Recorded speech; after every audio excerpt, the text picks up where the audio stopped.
Boa noite, queridos irmãos. Que a graça e a paz do nosso Senhor e Salvador Jesus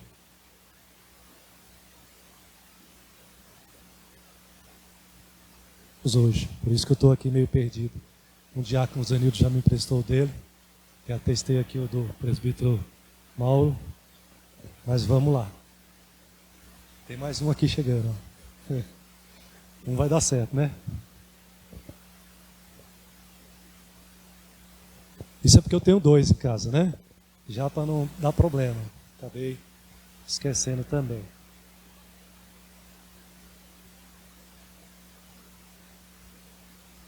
Mas acho que óculos é igual celular, né? De uso pessoal exclusivo. Você põe, não é do jeito que você está acostumado com o seu, né? Meus irmãos, a nossa reflexão de hoje está lá em Êxodo capítulo 19. Então eu vou pedir que os irmãos abram aí as suas Bíblias no capítulo 19 de Êxodo.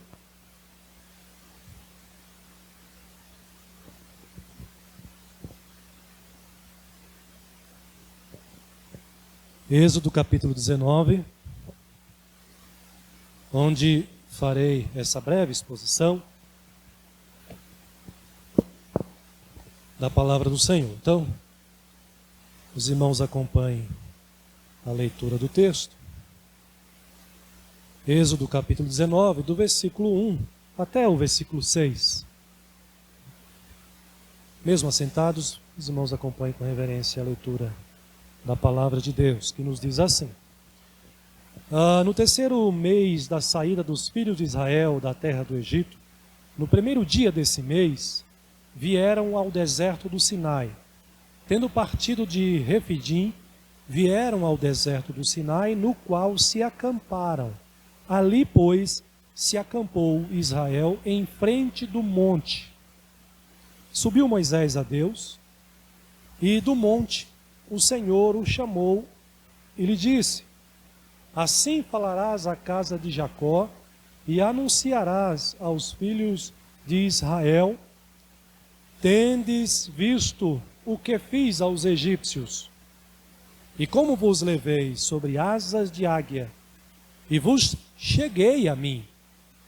Agora, pois, se diligentemente ouvirdes a minha voz, e guardardes a minha aliança, então sereis a minha propriedade peculiar dentre todos os povos, porque toda a terra é minha. Vós me sereis reino de sacerdote e nação santa. São estas as palavras que falarás aos filhos de Israel. Feche os seus olhos, oremos mais uma vez ao nosso Deus. Senhor, o Senhor conhece, ó Deus, as nossas limitações, a nossa fraqueza. E por isso, Pai, nós necessitamos da Tua misericórdia e da Tua direção neste momento.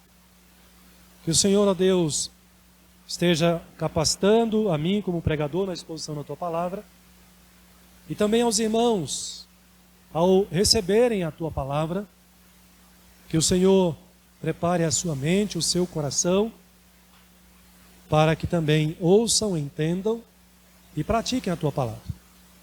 Nós te pedimos isso, Senhor, confiado na Tua fidelidade, na Tua misericórdia e na Tua bondade para conosco, em nome de Jesus. Amém. Meus queridos irmãos, esse texto da palavra de Deus é um texto que nos traz ainda a narrativa dos eventos, dos passos dados pelo povo de Israel, desde o Egito até a terra de Canaã, a terra prometida. E o que eu quero destacar para os irmãos esta noite é que neste plano de redenção de Deus, dois aspectos são fundamentais, dois aspectos são importantíssimos para a nossa compreensão e para a nossa vivência como filhos de Deus nesse tempo que Deus assim nos constituiu e nos permite viver como seus filhos neste mundo aqui. Então você pode observar essa narrativa do texto de Êxodo. E Moisés aqui nos situa neste momento exato em que o povo de Israel, que foi tirado lá da escravidão de Faraó, daquela situação desumana, de grande sofrimento, sob a promessa de Deus de uma terra fértil, de uma terra que mana leite e mel. E agora Moisés situa no capítulo 19, a história do Êxodo, o momento em que o povo de Israel é conduzido por ele e é colocado diante do monte, chamado aqui Horebe, mas que é o Monte Sinai também. E esse monte tem uma importância singular no plano da salvação de Deus. E que nos ajuda a entender esse primeiro aspecto do plano da salvação. Eu falei para vocês que são dois. Esse primeiro aspecto tem a ver com o próprio Deus, que é a fidelidade de Deus no plano da sua salvação. Então, Moisés diz no capítulo 19 para nós que no terceiro mês, então 3 meses após a saída dos filhos de Israel do Egito, no primeiro dia desse mês, eles então chegam e, como diz aqui o termo, se acampam diante do Monte Sinai. Eles haviam partido, diz o texto, de Refidim. Refidim é também um ponto importante nessa caminhada do povo de Deus em direção à terra de Canaã, porque lá, vocês se lembram, o povo clama por água, e lá Deus manda que Moisés então tire água da rocha. E Moisés, por não confiar em Deus, Moisés não santifica o nome de Deus diante do povo, e Moisés então é disciplinado por Deus, quando Deus diz para ele que por causa dessa atitude pecaminosa dele, ele não vai adentrar a terra de Canaã, ele vai apenas avistar, mas ele não vai poder entrar com o povo, guiando o povo à terra de Canaã. Algo que foi muito caro para Moisés, mas por causa da sua desobediência, do seu pecado, por não santificar a Deus diante do seu próprio povo, confiando na palavra de Deus, na ordem de Deus, na promessa de Deus de tirar água da rocha para o povo, Deus então disciplina Moisés e ele é proibido de entrar na terra de Canaã. Então, depois dessa parada dos filhos de Israel em Refidim, eles saem de Refidim, conduzidos por Moisés, e agora chegam então ao Monte Sinai, e o texto diz que eles se acampam em frente do monte. 2 aspectos são fundamentais no plano da salvação, e o primeiro deles, eu digo então que foi essencial, que é a fidelidade de Deus. Sem a fidelidade de Deus, a sua vida não poderia ter sido salva. Sem a fidelidade de Deus ao seu plano, à sua promessa de salvação, não poderia haver salvação para a humanidade, para pecadores neste mundo. Mas esse texto destaca, enfatiza para nós que o Deus que nós cremos, que o Deus que nos liberta do pecado, é o Deus que é fiel às suas promessas, é o Deus que é fiel à sua palavra. E eu quero chamar a atenção dos irmãos para o capítulo 3 de Êxodo. Se você puder, você pode abrir aí a sua Bíblia. Nós vamos voltar lá ao momento do início do chamado de Deus para Moisés ser o libertador do povo de Israel, quando Moisés ainda era pastor, estava lá em Midian pastoreando o seu rebanho, e Êxodo capítulo 3 diz que Moisés apacentava o rebanho de Jetro, seu sogro, sacerdote em Midian, e levando o rebanho para o lado ocidental do deserto, chegou ao monte de Deus, que é o Monte Horebe. Esse monte, ele é muito importante na história das Escrituras Sagradas, na história do Antigo Testamento, na história do povo de Israel, do Antigo Testamento. Ele é singular, ele tem uma importância muito grande, por isso ele tem esses vários nomes, inclusive chamado de Monte de Deus, o monte onde Deus se revelou para Moisés, o monte onde Deus revelou o plano de redenção, o plano de salvação para o seu povo também a Moisés. É justamente neste monte que agora os israelitas, recém-libertos do poder de Faraó, são colocados por Moisés, guiado por Deus. O texto da nossa mensagem diz que então eles são colocados ao pé do monte.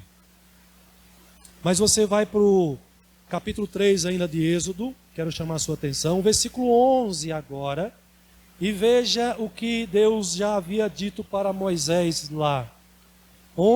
Êxodo capítulo 3, versículo 11, é dito o seguinte: então, diante dessa missão que Deus chama Moisés a realizar, Moisés reluta bastante, né? Moisés foi bastante teimoso aqui diante de Deus, quando Deus o chama para resgatar os israelitas do poder de Faraó.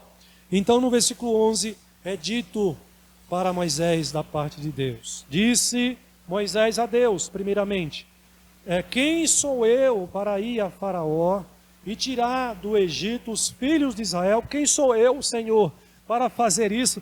Quem sou eu para enfrentar um homem tão poderoso como Faraó? Quem sou eu?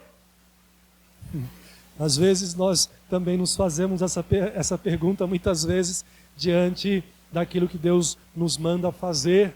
Nós nos sentimos apequenados, mas olha o que Deus vai dizer para Moisés. Deus lhe respondeu: eu serei contigo.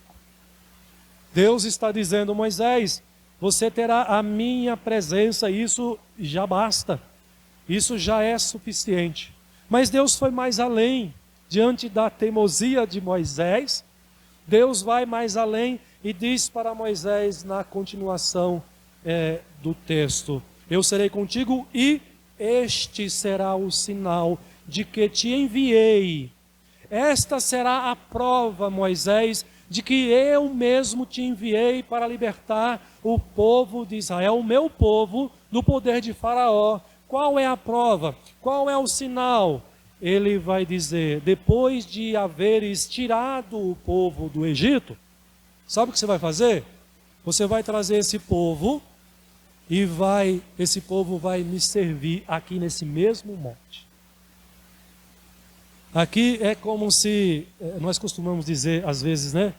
É preciso eu ver para crer nisso. E se você parar um pouquinho para entender, para pensar, você vai entender na complexidade dessa prova aqui, que certamente homem nenhum poderia cumprir essa prova aqui, dar isso como sinal. Mas Deus está prometendo fazer isso. Como é que um homem vai conseguir libertar mais de 2.000 pessoas, 2 milhões de pessoas, né? Porque foram 600 mil, e a Bíblia conta apenas os homens que foram tirados do Egito. Então, se você fazer uma conta por baixo, 6 vezes 3 vai dar 18, vai dar 1.800.000 pessoas, não é? Porque você conta o homem, mas o homem feito, o homem é casado, tem uma esposa. E no mínimo ele tem uma filha, um filho, não é isso? Então você faz uma conta assim por baixo, você já vai encontrar aí 1.800.000 pessoas, é isso? Estou certo na minha conta ou estou errado? O que vocês acham? Estou certo ou estou errado? Só que israelita no Egito, vou brincar com vocês aqui, era semelhante a coelho, nação fértil. Então dificilmente você iria encontrar uma casa, bater na porta de algum judeu que tivesse apenas um filho. Então essa conta é muito mais do que isso. Agora você imagina um homem só, primeiro ter que convencer um rei poderoso como o Faraó, que tinha nos egípcios, nos judeus, a mão de obra barata, de graça, fortalecendo a cidade do Egito, a capital do Egito, o país, né, do Egito, e convencê-lo a liberar esse povo, mandar embora. Segundo, como é que você vai conduzir mais de 2 milhões de pessoas a pé, adultos, jovens, crianças de colo e mais, boi, ovelha, bezerro, cabrito, a pé pelo deserto. Deus percebe a importância desse sinal que Deus está dando para Moisés. Deus está dizendo: Moisés, esse vai ser o sinal. Você vai lá, você vai libertar o povo do poder de Faraó e você vai conduzir essa quantidade de gente toda pelo deserto até esse monte. Você vai aqui nesse monte falar para esse povo que eles vão me adorar aqui nesse monte. É isso que o nosso texto está mostrando para nós. Volta lá para o capítulo 19. Olha o que está acontecendo. Deus sendo fiel, mostrando que Ele é fiel à sua palavra. Deus mandou Moisés fazer. Moisés, não duvide. E agora o próprio Moisés está relatando e registrando para o povo esse fato, esse acontecimento, essa fidelidade de Deus, que é importantíssima. E o texto maravilhosamente diz que Moisés traz o povo, coloca diante do Monte Sinai. Olha o detalhe que ele diz no final do versículo 2. E veja que ele dá ênfase. Tendo partido de Refidim, vieram ao deserto do Sinai, chamando a sua atenção para o Monte Sinai. E aí ele continua e diz: no qual se acamparam. Se ele parasse aqui já era suficiente. Mas ele continua e vai reforçar. Às vezes nós não gostamos muito de repetição, mas a repetição é uma estratégia pedagógica para incutir na cabeça. E é isso que o texto aqui também está fazendo. Ele vai repetir: ali, pois, se acampou. Ele já tinha falado que eles acamparam. Não precisava falar de novo, mas ele quer incutir na cabeça, para você entender. E Moisés diz: ali, pois, se acampou Israel. Qual foi a posição? De costa? De lado? Não. Eles se acamparam de frente para o Monte Sinai. Algo importante vai acontecer. Meus irmãos, o que nós aprendemos aqui, o primeiro aspecto fundamental no plano da salvação de Deus, a sua fidelidade. Deus é fiel, Ele cumpre a sua palavra, Ele é fiel a si mesmo. Mas tem mais. Eu quero que você saiba que o Monte Sinai aqui é um tipo de Cristo. Aponta para Cristo Jesus. O texto diz que o povo se acampou de frente para o monte. O que vai acontecer na sequência? Quem é que vai vir sobre o monte? O que vai acontecer do monte para o povo? Essa postura do povo, essa posição do povo, é uma posição também de preparar o povo para receber a instrução, receber o ensinamento. O capítulo 19 se antecede ao capítulo 20, obviamente, pastor. 19 vem antes de 20. Mas eu quero chamar a sua atenção para saber o que vai acontecer no capítulo 20. Você vai ter a apresentação, a revelação dos mandamentos, dos 10 mandamentos, da lei de Deus. E na liturgia, a propósito, nós colocamos o texto da liturgia em que detalha o próprio Deus falando do monte para o povo. Por isso o povo precisava ficar estrategicamente de frente para o Monte Sinai, porque eles precisam ouvir a voz de Deus, eles precisam receber o ensinamento de Deus, eles vão receber os mandamentos de Deus para as suas próprias vidas. E Deus, com isso, mostrando para Moisés, e Moisés mostrando para nós, esse aspecto importantíssimo do Deus que nós adoramos, do Deus que nós servimos, que é o Deus fiel. Mas Deus é fiel não apenas porque Ele cumpre trazer o povo para o Monte Sinai, com toda essa dificuldade, com toda essa complexidade, para que o povo o adorasse. O Monte Sinai aponta para Jesus Cristo. E Deus prometeu no Antigo Testamento enviar o Messias para salvar o seu povo eleito. E quando você lê os evangelhos, você tem os evangelistas agora apresentando para nós não mais o Monte Sinai do Antigo Testamento, mas o Monte Sinai que vem do próprio Deus, que é Jesus Cristo, o nosso Senhor, o nosso Salvador, o nosso resgatador. E uma das coisas, curiosamente, uma das coisas que logo acontece no início do ministério de Jesus é Ele subir ao monte e no monte Ele ensinar ao povo naquilo que ficou conhecido como o famoso Sermão do Monte ou Sermão da Montanha. Deus prometeu no Antigo Testamento enviar o Messias, o Salvador, e Ele enviou Jesus Cristo, o nosso Redentor. É por isso que você está aqui nesta noite. É por causa da fidelidade de Deus. É por isso que você tem esperança e desfruta dessa esperança de que a sua vida não vai acabar com a morte, com o seu corpo na sepultura, mas para a sepultura você carrega na sua mente, na sua alma, a certeza, a esperança da ressurreição, a esperança da vida eterna, porque Deus é fiel no plano da salvação. E isso é maravilhoso para nós, meus irmãos, porque nós dedicamos a nossa vida a um Deus que não volta atrás nas suas promessas, nos seus planos, na sua palavra. É o Deus confiável. Aliás, é o único que pode prometer e pode cumprir a salvação que Ele quer dar para o seu povo eleito. Mas o versículo 3 continua, e diz então que subiu Moisés a Deus, e Deus do monte chamou Moisés, e aí ele diz, assim falarás à casa de Jacó, e anunciarás aos filhos de Israel, vocês viram o que fiz aos egípcios, como vos levei sobre asas de águia e vos cheguei a mim.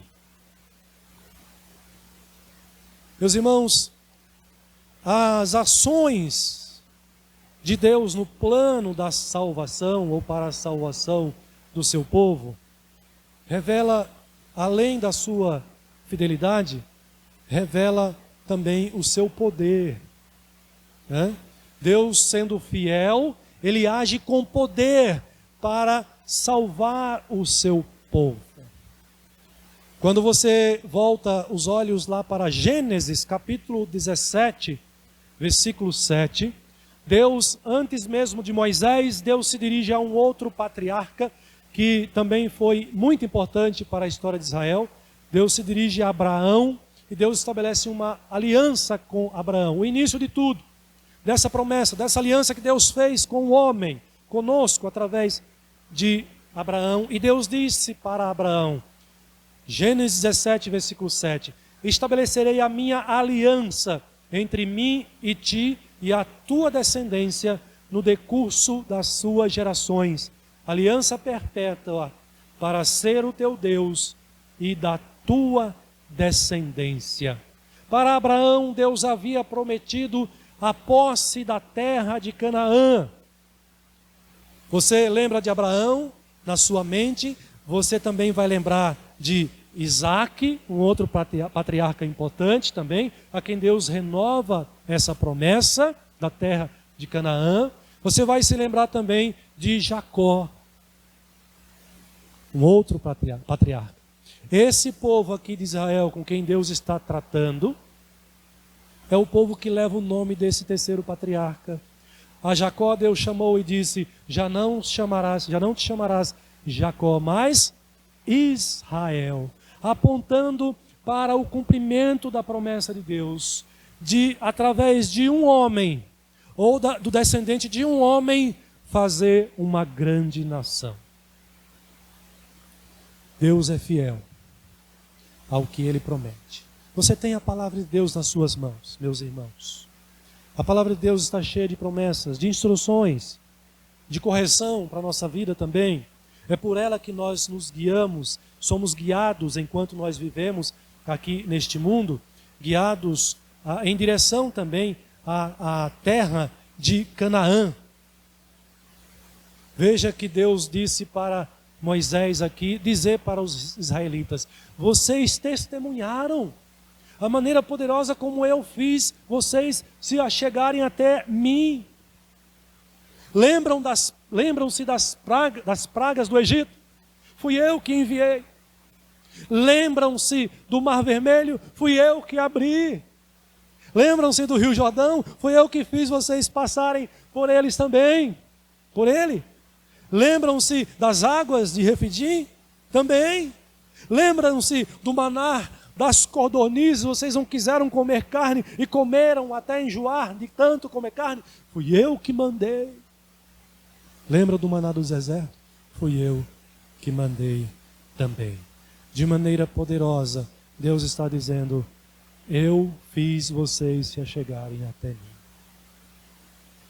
É através de Jesus Cristo que Deus fez você se achegar até Ele. É através do Filho de Deus que você pôde conhecer a Deus e desfrutar da sua salvação.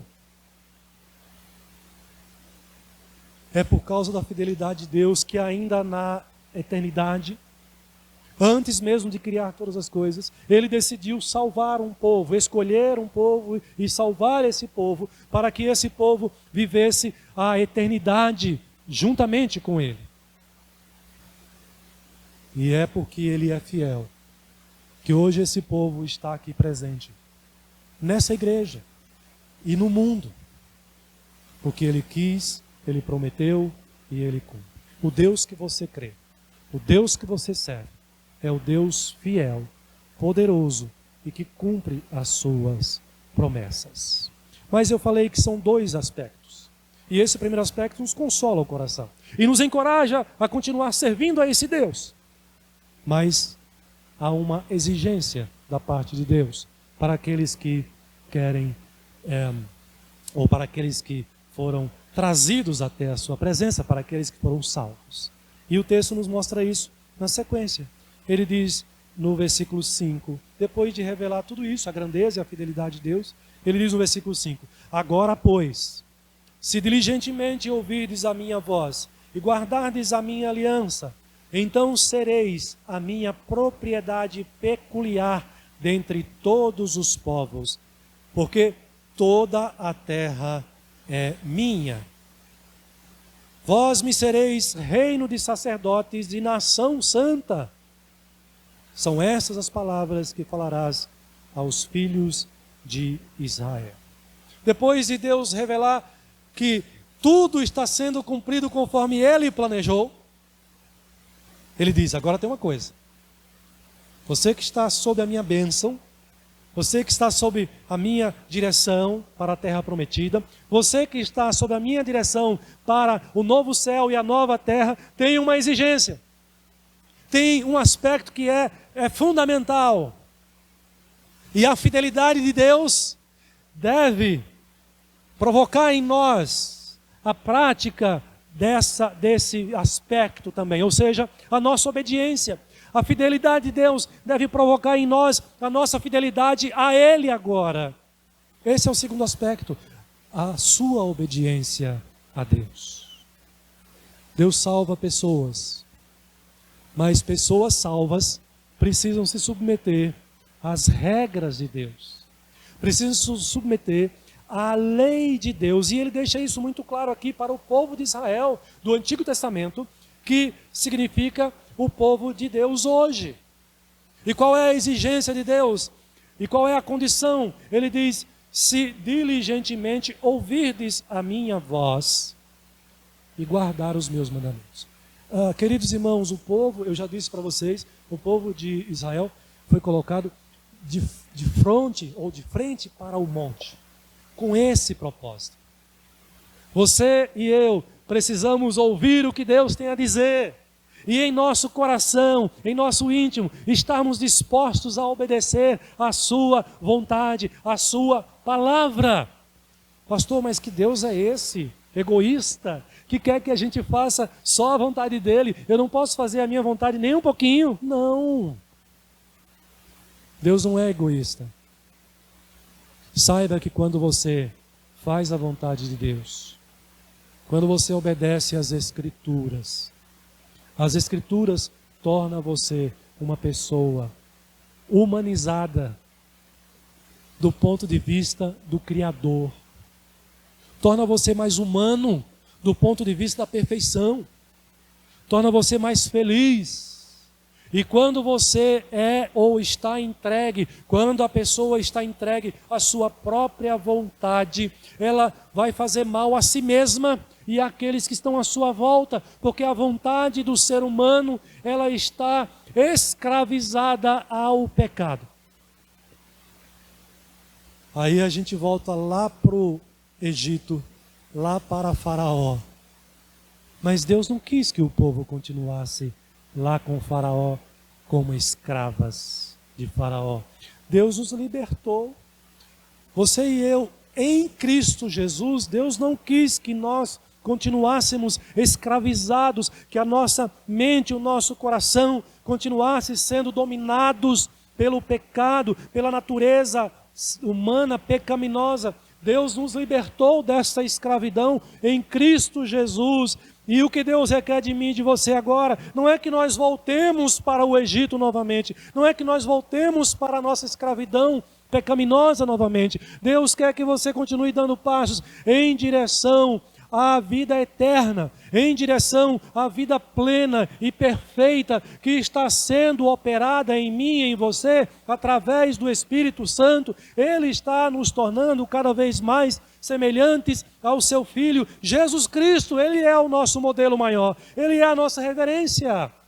Então a vontade de Deus, ela é perfeita para a sua própria vida. Pastor, mas a Bíblia não é um livro ultrapassado que, como dizem por aí, que não serve mais para esse mundo pós-moderno? De jeito nenhum. A Bíblia é a palavra viva de Deus. E aqui no nosso texto, meus queridos, Deus então diz para o povo: se vocês me obedecerem, ouvirem diligentemente, significa ouvir com atenção, ouvir como quem quer aprender o que está sendo dito, ouvir como aquilo que está sendo dito é da maior importância para a sua vida. Então, se ouvir assim e se guardar, significa obedecer. Vocês serão propriedade peculiar minha dentre todos os povos, porque toda a terra é minha. Certa vez, alguém questionando Jesus sobre a questão da amizade, ele vai dizer e declarar: meus amigos, meus próximos, né, aqueles que são próximos de mim, minha família, são aqueles que ouvem. Quem é próximo ama, né? Então o texto diz lá, né? Aqueles que me amam, faz o quê? Guardam os meus mandamentos. Jesus disse isso. Jesus aprendeu aqui. Jesus está replicando o ensinamento aqui. Guardar é colocar em prática, obedecer. A palavra de Deus, ela não está aqui à toa. Não pregamos, não estudamos diariamente sem um propósito. Ela é para ser aplicada na vida das pessoas e transformar a vida das pessoas. Então, esse é o segundo aspecto. Essa é a exigência de Deus, da parte de Deus para nós. Todo aquele que foi trazido até o Monte Sinai, todo aquele que foi trazido até Cristo, né? Estou parafraseando aqui, como sendo o Monte Sinai, ele foi trazido a Deus, ele precisa ouvir a voz de Deus, ele precisa ouvir atentamente a voz de Deus e obedecer a voz de Deus. Meus irmãos, mas isso não é uma tarefa muito fácil, porque nós lidamos com a nossa própria natureza. Nós queremos fazer aquilo que nós achamos que é o melhor para nós, e muitas vezes nós não queremos fazer a vontade de Deus, nós queremos fazer o que está em nosso coração. A nossa cobiça, ela nos vem como que um rolo compressor e passa sobre nós se nós não estivermos firmados no Senhor. Nós desobedecemos a Deus e nós pecamos, fazendo a vontade da nossa carne e do nosso coração e pensamentos pecaminosos. Você tem a palavra de Deus em suas mãos. Você tem a pregação dominicalmente. Você tem a escola dominical. Nós somos cercados. Nós não estamos diante do Monte Sinai mais do Antigo Testamento, mas nós estamos diante de Cristo através da palavra de Deus. Deus fala ao seu coração. Esta é a palavra de Deus. Como você tem se relacionado com ela? Você tem ouvido atentamente? Você tem lido atentamente a palavra de Deus? E mais, eu perguntaria para você, o quanto esta palavra tem transformado a sua vida? O quanto esta palavra tem transformado a sua mente? O quanto essa palavra tem purificado o seu coração e os seus pensamentos? O quanto essa palavra tem feito você uma pessoa melhor do ponto de vista de Deus, não do mundo. A obediência, a diligência em ouvir e em obedecer é para o seu crescimento, é para a sua felicidade, é para a sua libertação cada vez mais, porque quanto mais você vai conhecendo a Deus, mais maduro você se torna, mais firmado você se torna, mais você conhece a Deus e conhece a si mesmo, e você mais fica escandalizado com você mesmo, com os seus pensamentos e com as suas atitudes. Nada há neste mundo de mais preciso e poderoso para nos purificar e nos transformar do que a Bíblia Sagrada. Nada há mais poderoso do que isso. Então ouça diligentemente, com atenção. Receba a mensagem diligentemente, com atenção, apesar das falhas do pregador. E não é só eu que sou falho, todos são. Mas ouça com atenção, com piedade, com reverência e com vontade de obedecer a Deus. Ore a Ele. Senhor, eu preciso da Tua ajuda, Senhor. Senhor, eu não consigo fazer isso sozinho. Senhor, eu não consigo vencer esse pensamento pecaminoso. Não é assim que acontece com você também? Não vem aqueles pensamentos que são errados, que você e eu passamos por isso? Como é que você vai vencer sem estar diante do Monte Sinai? Sem estar diante da palavra de Deus? Sem buscar o poder do Senhor? Então, a Bíblia está aqui. Assim como Deus estava no Monte Sinai para os israelitas, para ensinar ao povo, para eles receberem o ensinamento e crescerem.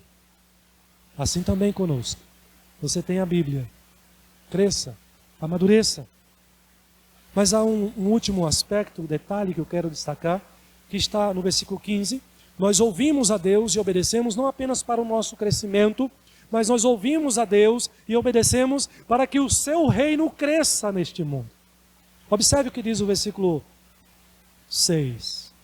Vós me sereis reino de sacerdotes e nação santa. Esse mundo, meus irmãos, é um mundo pecaminoso. Nós também somos pecadores, pecadores redimidos, mas pecadores que têm agora em Cristo Jesus, pelo Espírito Santo, pela palavra de Deus, condição de viver uma vida santa. E o que Deus está dizendo aqui, qual é a exigência que Deus está colocando aqui para você nesta noite, que você agora como membro, como participante dessa nação que é santa, como um sacerdote de Deus, você tem a missão de também santificar este mundo, santificar as pessoas à sua volta. Você tem a missão de fazer com que a santidade de Deus, do reino de Deus, ela avance, penetre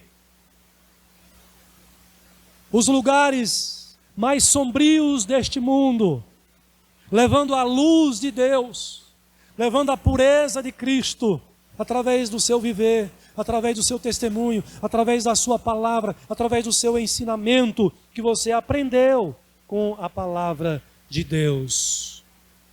Vós me sereis. Deus fala e Deus cumpre. Jesus, mais adiante, ele vai dizer para os discípulos dele, e que serve também para nós: vocês são luz do mundo. E o quê? Sal da terra. Eu não inverti não, né? É isso mesmo, né? Luz do mundo e sal da terra. Ou sal da terra e luz do mundo. Sabe quando esse mundo vai ser destruído? Quando a luz do mundo, quando o sal da terra for recolhido na presença de Deus. Esse mundo será destruído. Meus irmãos, esse mundo é um mundo caído. As ideologias do mundo são más. O curso do mundo, nos ensina a palavra de Deus, também é mau. O príncipe do mundo é Satanás. O reino de Deus, ao qual você foi inserido, do qual você faz parte, ele precisa continuar avançando as entranhas deste mundo mau, deste mundo tenebroso, levando a luz de Deus, levando a palavra de Deus, purificando e santificando as pessoas neste mundo que recebem esta mesma palavra que você recebeu também. Nação santa, reino de sacerdotes. Eu quero destacar aqui alguns textos. Deuteronômio 7, você não precisa abrir, apenas ouça com atenção. 7, versículo 6 vai dizer: porque Deus dizendo para o seu povo, porque tu és povo santo ao Senhor teu Deus. O Senhor teu Deus te escolheu para que lhe fosses o seu povo próprio de todos os povos que há sobre a terra. Você vai lá para Tito 2,14, diz: o qual a si mesmo se deu por nós, Jesus Cristo, a fim ou com o propósito de remir-nos de toda iniquidade e purificar para si mesmo um povo exclusivamente seu. Mas olha o detalhe: povo zeloso de boas obras. Crente não vive mais na prática do pecado. Crente desenvolve a santidade pessoal. Crente desenvolve a santidade nos seus relacionamentos. Crente constrói um casamento, um relacionamento conjugal santo para Deus, para a glória de Deus, porque ele é filho de Deus. E eu lembro um outro texto que nos diz a ordem de Deus: a você que foi santificado, Deus diz para você: sede santo, porque eu sou santo. Se você é filho de Deus, e eu creio que você é, vocês que estão aqui nessa noite, e você que nos acompanha também, ele é santo. E essa característica de santidade precisa estar presente na sua vida, enquanto você vai vivendo o seu dia a dia neste mundo, influenciando, santificando e transformando esse mundo, porque você faz parte dessa nação santa. Você faz parte dos sacerdotes de Deus neste mundo. 1 Pedro 2,9, que é o mais conhecido: vós, porém, sois raça eleita, sacerdócio real, nação santa, povo de propriedade exclusiva de Deus. Veja, a fim, ou seja, vocês são povo de Deus para um propósito. Qual é o propósito? A fim de proclamar as suas virtudes, ou as virtudes daquele que vos chamou das trevas para a sua maravilhosa luz. Meus amados irmãos e irmãs que me ouvem nesta noite, o Deus que nos salva, ou que nos salvou, ele é fiel, mas a sua fidelidade deve atrair e encorajar a que cada um de nós sejamos fiéis a Ele também, sejamos obedientes ao Senhor, e que nós, como nação santa, neste mundo pecaminoso, possamos influenciar e transformar o mundo à nossa volta, de acordo com o propósito de Deus, até a sua volta para nos buscar, o seu regresso. Que Deus assim nos capacite cada vez mais, que Ele nos fortaleça e que Ele use a sua vida para que o seu reino possa continuar avançando neste mundo, para a glória do seu nome. Amém. Amados irmãos e irmãs, a graça do nosso Senhor e Salvador Jesus Cristo, o amor do nosso Deus, o Pai Celestial, a comunhão e o consolo do Espírito Santo de Deus, repouse sobre a sua vida, irmão e irmã, e sobre a Igreja de Cristo na face da terra, hoje e para sempre. Amém.